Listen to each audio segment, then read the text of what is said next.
Noi non temiamo il mondo, quando anche troviamo ostacolo sul sentiero dell'esistenza, quando anche le leggi dell'uomo ci vengono contro e quando anche la nostra persona più cara viene meno tragicamente. Noi non temiamo il mondo.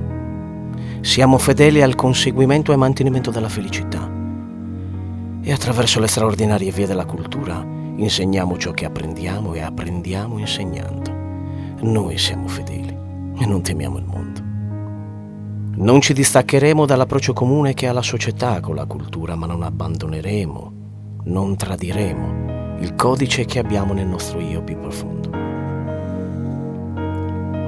Uomo di cultura per davvero è colui che cerca di oltrepassare le strade maestre della fama e del successo mondano per incamminarsi sui sentieri del suo io più profondo. La cultura non è l'espressione della propria fama, ma rendersi partecipi del cammino stesso dell'essere umano astratto e concreto. L'umiltà è il primo traguardo di